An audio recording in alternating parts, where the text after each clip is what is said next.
Hello. Welcome to Bougie Girl Cyber Happy Hour. I am so grateful for you all to be joining us tonight. So, we are in for a special treat. We have another episode of Her Story on tonight, and we are so grateful for you all being followers and liking our page. So, start a watch party on tonight. Share with all of your friends. You will not want to miss this because it's going to be amazing. So, first and foremost, I want to let everyone know that we are praying for you all. I hope everyone is doing well out here. I know we are gradually getting back out there, but I want you to use wisdom and caution as you are entering back out in the real world. But again, we thank you so much for liking our page, following our page. Follow us also on YouTube as well. So tonight I want to, as we go live on Bougie Girl Cyber Happy Hour, this is a page where we encourage and uplift and support one another as women. We want to make sure that we are sharing stories that will impact your lives and that will also help you in your process of healing. And tonight we are sharing a dynamic story about healing and overcoming any traumas and loss. So tonight we are have on her story. Her name is Sharee Moore. She is an author and writing coach who helps pastors, leaders, and visionaries finish and self-publish books and courses. She worked as a newspaper editor and freelance photojournalist before launching her own publishing company in 2006. Sheree calls her training as a marital and family therapist to help writers shift their mindset, overcome blocks, and finish their books. She has successfully coached countless individuals in the areas of writing, business, and personal goals for more than 15 years. So tonight, Sheree is sharing her story with our audience here at Bougie Girl Cyber Happy Hour, and hoping that after her the death of three of her children, she has caused her to be a clear voice for hurting women and those who want to live a joy-filled life. She is a speaker and guest lecturer, support group founder and facilitator, and advocate for mothers who have experienced the death of their children. So let's welcome tonight Sheree Moore. Oh, thank you so much, Miranda. You're welcome. Thank you so much for honoring us to be a guest on Bougie Girl Cyber Happy Hour. Just with your intro, tonight you will be sharing your story about loss and you losing three of your children. This is such a compelling and heartfelt story. Can you start off by sharing your experience and what happened with our audience? Absolutely. Miranda, I am a person who earlier in life, truly, I mean, things just flowed. I did not have many hardships coming up or anything like that. So to bump into something like what you described, losing children like this, it, to state it mildly, it truly shook up my world. So what happened was we lost our children beginning of 2002. My husband and I had been married a couple years, and it was after 2011. Listen, I had this big plan for my life. I was going to be that girl who was, going to go into public relations. I knew what car I was going to drive. I had my salary. It was Right. already stacked. Your My life D was planned. metro area. I had my life planned. Then, Right. so September 11th happened. My husband, who Wow. was active duty, he was working in the DC area at the time, and I couldn't get in touch with him. All of the military installations were shut down, and in that moment, I realized, you know what? The thing that is most important to me is my family. And if something were to happen to my husband, I would have nothing to carry on his legacy. So I changed my position on not wanting to have children to, hey, we need to have a baby. We might have even Right. got that night. I mean, there's a girl time. Really. So soon after, really, I was pregnant. And so I was so excited about our baby. And then we found Right. out we were moving to Hawaii of all places. Wow. I Mhm. graduating college, moving to Hawaii, everything was falling into place. And Right. soon after we got there on the island, I went into premature labor, Mhm. ended up in the hospital for 10 days, and my son was born. He survived 10 days in the hospital, and then he ended up dying in my arms. And so, of course, the devastation, being in a new place, my Right. family was across the ocean. It was Right. devastating. But So was your son sick or anything, like, because sometimes, when you hear about things like this, maybe he was sick or something like that. Was that the case here? he was born early. So I was about 6 months pregnant at the time. Okay. And so Mhm. technology allowed him to live for 10 days, but, he just couldn't survive. Okay. And so, being the go getter that I was, I said, okay, we're back in the saddle. This hurt. I'm devastated, but Mhm. you know what's going to fix it? Another baby. So Wow. soon after, I was pregnant again. Mhm. And to my complete and total disbelief, the same exact thing happened again. But this time they said, okay, go on ahead and be on bed rest. I was on bed rest, strict bed rest for like 2.5 months. Mhm. They were able to give me medicine to stop the labor, but Right. I ended up in the hospital again, delivered the baby, and he lived for 2 days. And again, he died in my arms. So at Mhm. this point, I'm thinking there's Right. something wrong with me. Wow. I had Right. a whole Sarah and Hagar moment. I told my Mhm. husband, you need to go on and find you somebody who can have you some babies because, Wow. I mean, I just felt incomplete as a woman. Right. And I don't know if anybody out there can relate, if this is an experience that anyone else has endured, Right. but for me, it was, completely devastating. And Wow. so I decided to take a little break, all right, Mhm. from having babies. Soon we were going to Wow. be leaving Hawaii. And So all this before we time you were in Hawaii, still away from your family, left, away from people that were really close to you besides your husband.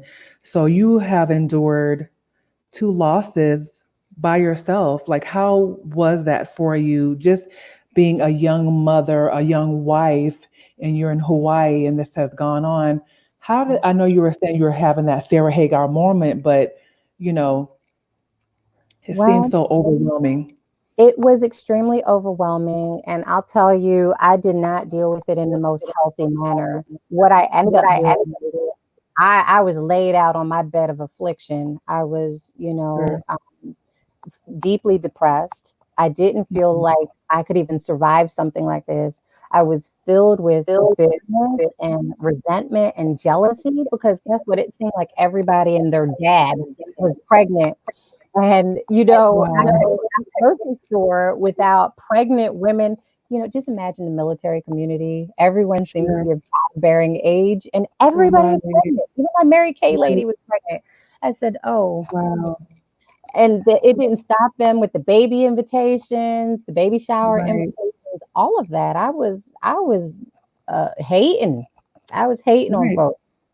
And that's good that you can be honest about that because a lot of Mhm. times, you want to be happy for someone else when they're having a baby. But to be honest, you were not happy. You were upset. You were hating because it's like, Lord, really? Like all these people surrounding me with babies and children, and this is what's going on in my life. I know you said you were angry. Were you angry with God? Who were you angry with? You said you were angry. So kind of go into that a little bit. Oh, absolutely. I was mad at everyone and I was Mhm. jealous of everyone. Right. I would obsess about, there were crackheads and prostitutes who were having children left and right. And here I am, a good person. These are things that I told Sure. myself. I was very Sure. judgmental, obviously. Sure. And my friends who were having babies, I was upset with them, but still I wanted their baby. So that was actually a relief for me that they would Mhm. let me keep their children and hang out with their babies because I was completely obsessed. I was very upset with God because the question that consumed me is why. Life Right. and gravy up until that point. So I just couldn't understand why this was happening to me. Right. Right. So now you said you all are heading back over to the States, right? Right. And so you said you're going to give your body a break. So during that time when you were just saying, I need to heal, I'm going to give my body a break. What did you focus on during that time? Um, I said, hey, you know what? I think that this means I'm meant to adopt. I still was obsessed with Okay. babies. So Right. what I did is I before we left the island, I was able to get a foster baby. But let me tell you, when you're not fully healed and you put yourself in a Right. situation to have the scab ripped off, you're just re-traumatizing yourself. And so that's exactly what happened to me when it came time to turn that baby over to their adoptive parents. I did Right. not know how to act. And Yeah. so I ended up leaving the island pregnant anyway. You know, I mean, my husband said he wanted to wait, and I Right. pretty much forced him to have another child or else. And Okay. I guilted and shamed him into having another baby, even though he was not ready at the time. Trust me, Right. ladies, I'm not bragging here, but this is how obsessed I was to redeem myself, to show him that I Sure. was worthy, to prove to myself that I was Mhm. worthy. Wow. And so I came from Hawaii to Fort Campbell, Kentucky area, and I was pregnant, and Wow. we were here. Everything was working just fine. Everything was great. We were looking for a house, and then Right. guess what happened? My husband came down on orders to be deployed to Iraq. So Wow. I did not know a soul here. Hmm. He was going to be leaving in the next 30 days after arriving here from Hawaii. Again, I didn't Right. know a soul, but I said, I have my baby. And this baby, Right. nursing this baby and loving on this baby is going to get me through this day. Right. And so I Right. was banking on it. Hmm. And Like you're so, gonna have someone to comfort you. You already know God's gonna, this is the third time, God's gonna do it for me this time. mhm, I want to kind of, before we get into that, you mentioned something before, like, how was your husband? You said you were guilt tripping him and stuff like that. You talked about your depression and your anger. What mhm. was going on with your husband at that time? You know what? I have no idea. No, really, at that time, I have no Mhm. idea what he was going through. I was obsessed with my pain. All I knew, Right. I was the mom and I suffered. But I found out later, and this totally broke my heart. I found out later that he was depressed, but Hmm. because I was losing it over here, he had to be the strong one, show up for work, hold it together, pay the bills. And I remember, and mind you, I am not proud of this, but I remember feeling like he didn't love our children as much as I did because Right. he didn't have the reactions that I had. And Right. he just didn't know how to express it, or he Right. felt like he couldn't because I was so wild with grief. And Wow. understandably so. I mean, Sure. But you all were both consumed and overwhelmed with grief. But wow, as him feeling like, what, I have to bear the burden for both of us. And a right, lot of times, I've, heard that these type of things destroy marriages. And I can kind of understand because, like you said, one person is, over here grieving, the other person's over here grieving, and they're probably maybe pointing the finger at one another. So it really takes a toll on a relationship.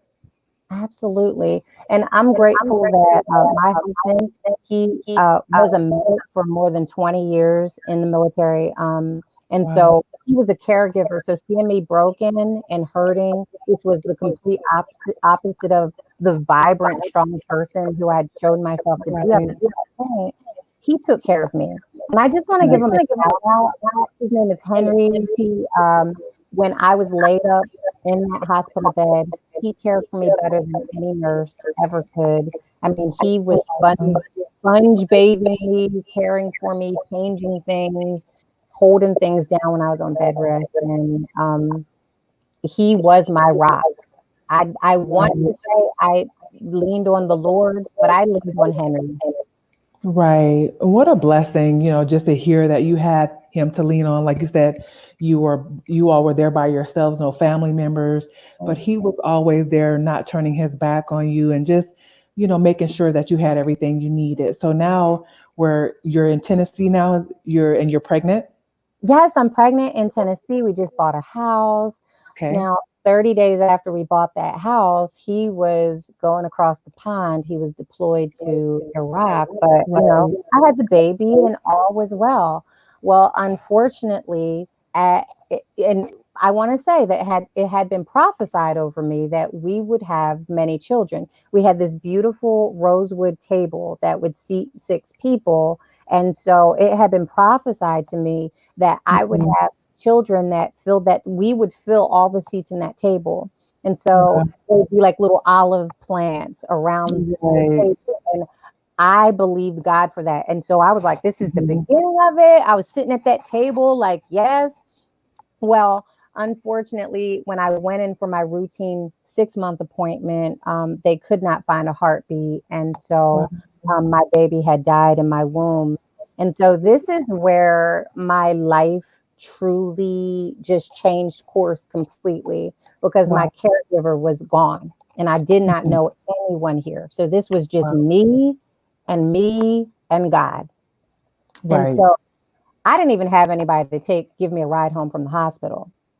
And so in that moment, just I was like, okay, so who do I even call? I looked through the little directory that they had given me and I called and Yeah. said, I just need a ride home from the hospital. My baby died and I need someone to give me a ride home after I deliver the baby. And Wow. a woman who I did not know, she came into my life. It turns out that she was the commander's wife. So she was like the Wow. top person. She Right. came to that hospital and stood by my side, spent the night, caring for me as I Yeah. labored 30 hours to deliver a stillborn baby. Wow. She made it so that because her husband's the boss, right? She made it Right. so that my husband was able to come home and be with me an extra time, which he would not have Right. had the opportunity to do. He was able to call Wow. me and find out what was going on, but Sure. she loved me in my most Yes. unlovable moment, and it Wow. changed my life. It changed my life. Her name is Jane Hudson. And I just want to say that, even as a black woman, this was a white woman who did not know me. And Right. she just came and loved on me. It was, through, culture, race, none of that mattered. She saw her need. Wow. She was there. Right, right. And Yeah, sometimes, that's God will send people in our lives that we least expect, to right, help us through those trying times, to help us through that heartbreak, to help us through, things that it's like, Lord, I don't know how I'm going to get through this. And for Him to just send, you know, I don't know if this is a good term, a ram in the bush, or just someone to just be there for you. What a blessing. it was. What a It was blessing. amazing. It was amazing. And so through the love from a complete stranger, that is the thing that changed my life. I went from being hard and very self-centered. I went from that to truly like making that full transformation to being a genuinely compassionate and empathetic person to other people. Right, Strangers, it right. doesn't matter. Changed my life. Wow. And sometimes God will use these moments of brokenness and heartache and loss in order to work some things out in us. And I know during the time we're not believing that that's what He's doing. Did you ever ask God, what are you trying to show me? Or were you even, what did that even cross your mind? Like, God, what are you trying to show me through this?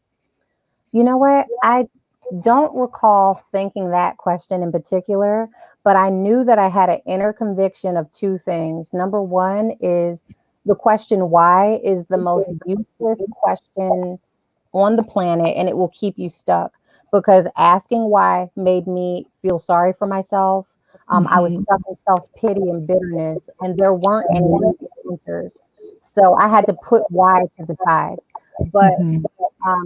there was an inner conviction that whatever I went through, it wasn't going to be for nothing.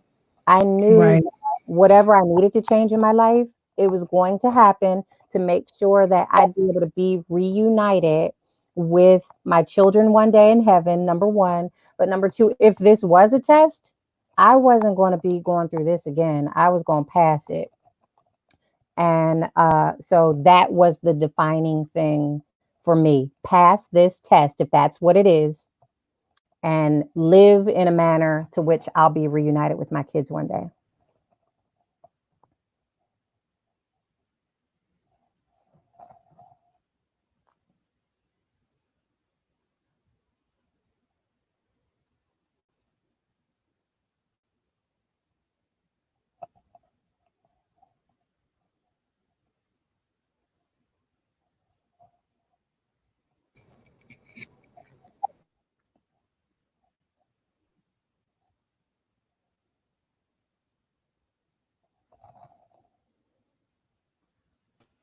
Okay, I think we're having a little technical difficulty. Miranda froze.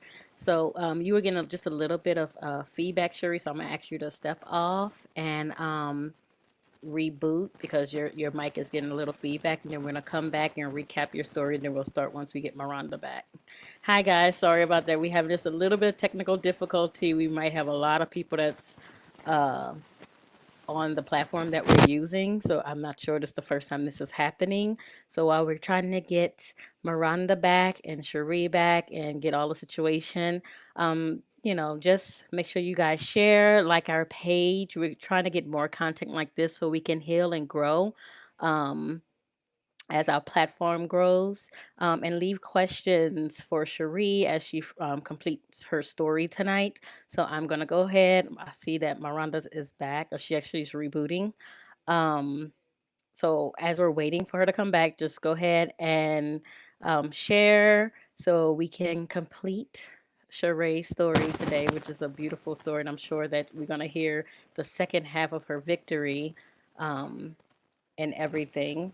So give us 1 second as Miranda comes back in. I wasn't expecting her to come on. I would have had my face on. But that's what it is. Sometimes it's unexpected and we just have to keep the show rolling. Okay, let me. Okay, Cherie, you're back. Hello. Oh, sounds much better. Thank you. Yes, absolutely. Wow. So I know that I was sharing that asking why is a useless question that will keep people stuck. But number two, if this was a test, I knew that I would pass it. And I wanted to live life in a way to where I would be reunited with my children one day.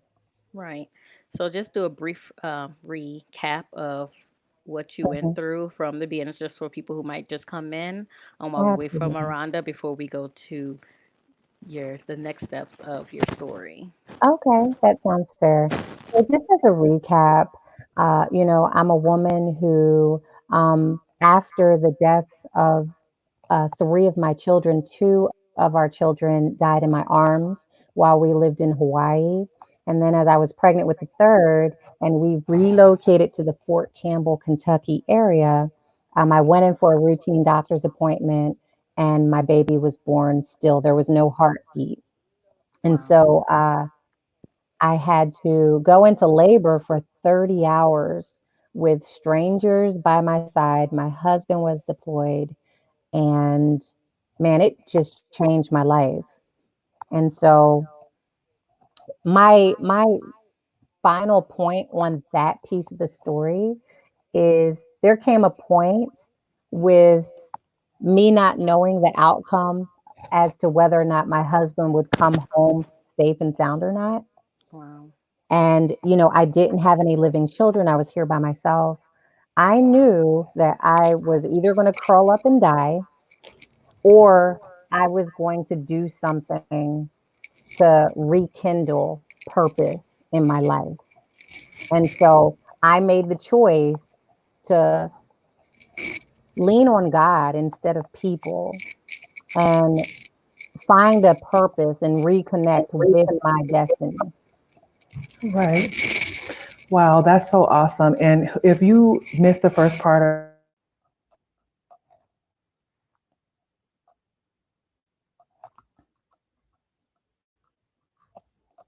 Yes, she's still having technical difficulties. Can you hear So, me? if you missed the first part of her story, I know a lot of people did. So, at this point, Cherie, she had lost two babies in her arms, both early births, right? So, I was about 6 months since along for right, all three of so them. both premature, all Hmm. 6 months. And at this point, your last child, your husband was deployed. You're Hmm. pregnant. I mean, the lady came and stayed with you while you had to pretty much have a stillborn birth. And I'm pretty sure you had it. They didn't do a C-section. They just you had to pass it naturally. Right, I did for that particular one. Now, I did have a C-section for my second child. Okay. And at this moment, as you lost your third child, what was your mindset? Wow. As I was going through, I didn't know how I was going to make it from moment to moment. But one thing about labor is it's such an intense experience that you really don't have the energy or the space to feel sorry for yourself. You just have to survive the birth experience. And so that's where I was. It was a very intense, long birth experience. And I think experiencing the love of strangers during that time really helped me because I knew in my spirit that that was God's hand. He was just reaching out. He was holding me in strangers' arms to help me survive that time. Yeah. Yeah. Hmm. And so there are I'm just pulling up my notes here now. But there were some key takeaways from this entire experience that I think would be beneficial for anyone who's going through any type of tragedy. You know what I mean? You can look at the principles of these and just apply it to your situation to help pull you through. Would you like me to wait for those Yeah. or should I Yeah. just jump So right in? what we're gonna do is we're going to stop the broadcast and we're gonna come right back, guys, so we can get Miranda back because we're having some technical difficulties. Hmm. This is the first time this happening, so we gonna get this story out there because the devil not gonna win. Exactly. All right.